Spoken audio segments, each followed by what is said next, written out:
This podcast is brought to you by the Prospect Research Institute, where researchers come to learn, innovate, and connect. Then the person whose eyes light up and then they grasp what you're trying to show them, and then he or she can see all the way through to how much better fundraising can be with the analytics work that he or she is about to do. It's great. Welcome to this special edition of Prospect Research Chat Bites, a podcast by and for prospect research professionals. I'm Jennifer Filla. Today, I'm talking with Marianne Pelletier, Managing Director at Staupell Analytics Group. I'm so thankful you can join me for this special episode of Chat Bites, Marianne. Welcome. Thanks so much, Jen. Thanks for inviting us out. I really want to talk to you today about your analytics courses. But first, I'm wondering if you're willing to share with me a little bit about how you got into fundraising analytics and what you're doing right now. So I actually got into fundraising analytics myself way back in 1999 when Peter Wiley put up an article in Case Currents called Model Behavior. I was in an MBA program, and I really wanted to know how the market research team figured out how many widgets were being sold. Then I read Peter's article, and all of a sudden I took quantitative analysis, and it all came together. I lost my mind, and I haven't been the same since. That Peter, he'll do that to you. Yeah, he will. He will. He's been a great mentor. That's wonderful. And what kind of work are you doing now? So right now, our clients for analytics consulting are asking us to do work on understanding the behavior chain of major gifts. So what are the behaviors that are exhibited, and what are the cultivation steps that an organization needs to take to move someone to a major gift in 5 or 10 years? They're trying to figure out how to build the relationship closer. Wow. It's been great work. Yeah, it's been great work. And then we're starting to do some work on feasibility studies. And of course, we're doing the online courses that we're here to talk about today. Because I've heard you present and share and teach at APRA conferences. I'm sure you do it for clients, but running a course is a little bit different from that kind of presentation. And I'm curious, how does teaching courses relate to your work as a consultant? Yeah, thanks for asking. So I've been teaching since 2001, off and on, for a lot of different things. We have, in our profession, we have a lot of hunger to add skill sets, but nonprofits don't necessarily spend a lot of money on training. So we're trying to fill the void. But for me personally, when I'm making a presentation and when I'm teaching, and we teach in person as well, there's nothing more satisfying than the person whose eyes light up and then they grasp what you're trying to show them, and then he or she can see all the way through to how much better fundraising can be with the analytics work that he or she is about to do. It's great. Wow. So I didn't realize that you've been teaching for so many years. Have you done like higher education teaching? No, I actually haven't taught a college course. I prefer to teach adult learners because they came in for a specific mission and they challenge me. They don't let me get away with anything. And then when they walk away, they actually use it. And I love that. But I feel like I've seen your name teaching at a university. What was that about? In New York, right? Oh, that was Baruch. Yeah, Baruch College brought us in to teach a 2-day online course. It worked for them for part of their fundraising certificate, but it was the classroom that we were really looking for, to have an intensive 2-day class on analytics, starting from nothing and going all the way through to modeling a major gift donor. So they were generous to us, and we were able to enhance their offerings, and that was great for the time that we were able to do it. A great fit there. Well, yeah, we're hoping to find another classroom somewhere in the Midwest or somewhere on the West Coast. And yet you have found created your own virtual classroom, which is wonderful. Right. And I am super excited about it. The Institute has a sort of foundations in fundraising analytics course that's really more for someone who's kind of scared of fundraising analytics. And right. I've been looking for somewhere to send them next. There's always those folks who have the aptitude, like you said, their eyes light up. They get super excited and they really want to get more advanced. And we're not on track to create that kind of offering. So I am excited to announce that the Prospect Research Institute and Staupell Analytics have become affiliate partners. Thank you so much, Marianne, for being a part of that and bringing that to my attention and sharing with us. Yeah, I mean, we're really happy to be joining in with the Prospect Research Institute. You did involve me and some of the other top names in analytics and helping develop your beginner's course. And there's no way in the world we would ever catch up to competing with the extraordinary work you've done in capacity rating and in conducting research. So we're really happy to be sort of fitting ourselves in as another car on your excellent train. It's amazing how the technology has created a place where people like you and I can partner. And as we connect with other people who have specialties, now anyone around the world can take our courses and do, which is crazy. Yes. And wonderful. Yep. And our friends over in England don't have to stay up till 10 o'clock at night either anymore. That's right. We had one from Australia, if you recall. Oh, that was crazy. Yes.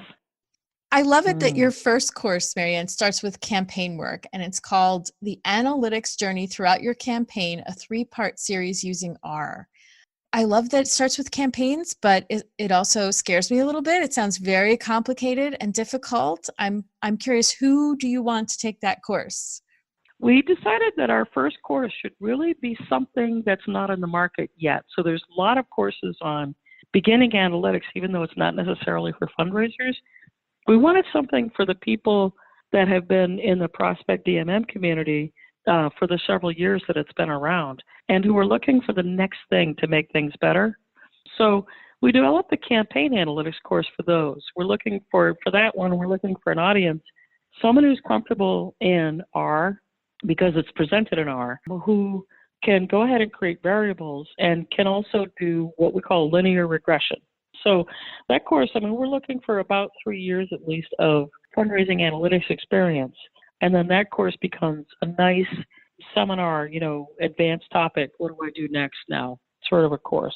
We are developing a beginner's course as well. So we're going to take care of the people who are like, what about me? I want to learn analytics to start. And our first one will be in R, and our second one will be in SPSS. So these courses are on demand, meaning like I sign up for it and I can consume it at any time, however I want to do it. Exactly. So you can skip the exercises. You can skip watching the exercise video. You can buy the course and then go in and take all the pre-written scripts, our scripts that we wrote and put in there.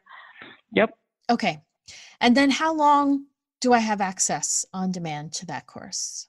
For as long as that account is active, and so that's at least as long as I'm alive, and so that's another 30 years. Oh my goodness. So a person has plenty of time. Yeah, plenty of time. That is very generous. Wow, that's big. Thanks. And so for that campaign course, the 3-part series, I need to know R and I need to have some basic stats before I start that course, right? Yes, you need to have done some donor models before you come in. Otherwise, the course itself will start, at too far down the road. Okay. And what if I struggle with R or some of those statistical concepts? How am I going to get help? So we do have comments available in every class. So if an exercise doesn't make sense, we want the students to add a comment so that we can answer and everyone can see. If one person has a problem, it's likely that another one will as well. So we want those comments in the classroom. If somebody says, I love this, but I'm having trouble getting this particular piece, we'll hire out to do online training or in-person training as well at the hourly rate. I guess that sort of answers the homework question. If I don't submit my homework, how am I going to know if I did it right? Oh, yeah. So we don't offer homework submission. We offer exercises. You can do the exercise while watching the video, sort of like cooking along with the cooking show. And you'll know that it came out right when you see the results and when you don't get error messages. I wish research generally was that easy. Like there's a right answer. Well, there isn't necessarily a right answer as much as the program worked. And then the right answer is whether or not what you came up with is going to move your fundraising agenda forward. So it's not as easy as 1 + 1 = 2.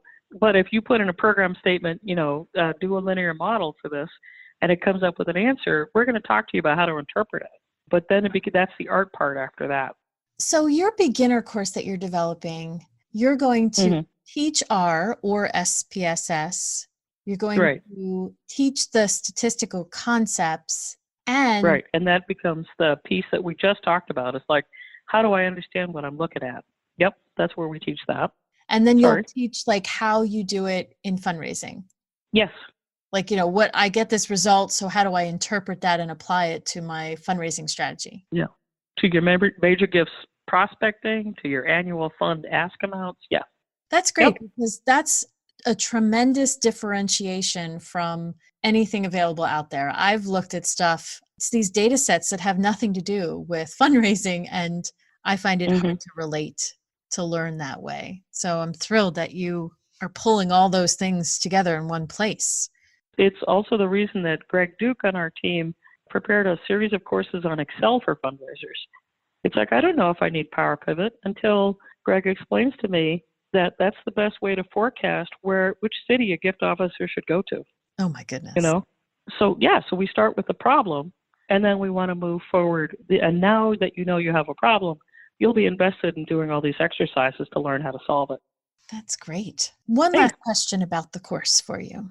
How long should I set aside? Like, how much time do I need to complete that campaign course?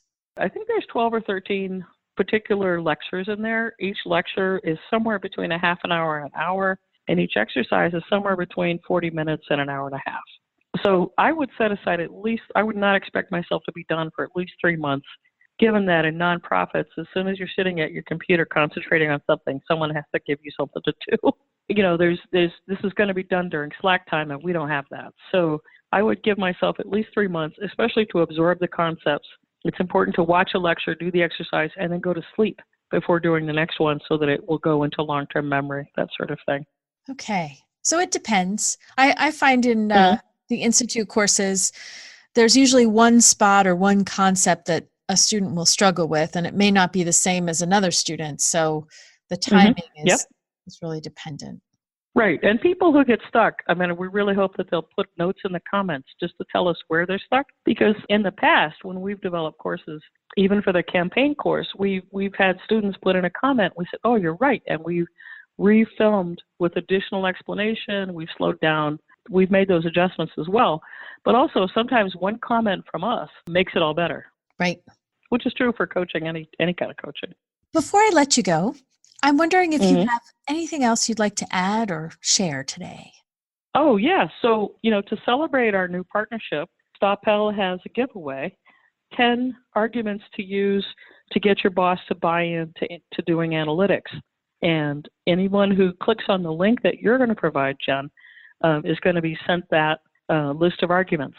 Oh, wonderful. So now you're giving them the persuasion power to invest some time and resources into analytics. That's perfect. I need to read that. Thanks. Yeah, those of us on the operations side, we tend to be the last ones to get to the budget. So we're always invested in helping our peers and our colleagues, get their bosses to get that this is important, because it is.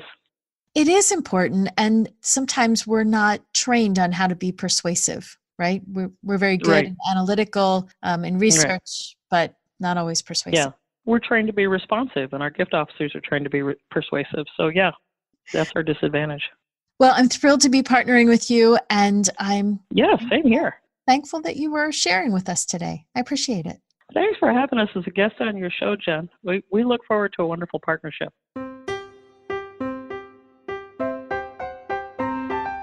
That was Marianne Pelletier, Managing Director at Staupell Analytics Group.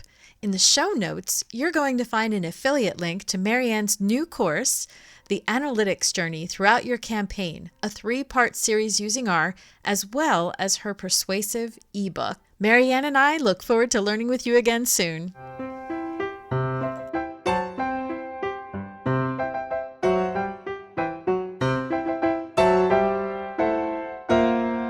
Hey, If you enjoyed listening to this podcast, you have to come check out the Prospect Research Institute's learning community. It's a membership community with powerful resources, great discussions, and comprehensive courses. Check it out at member.prospectresearchinstitute.org. I'd love to have you join me as a member of the learning community. See you there.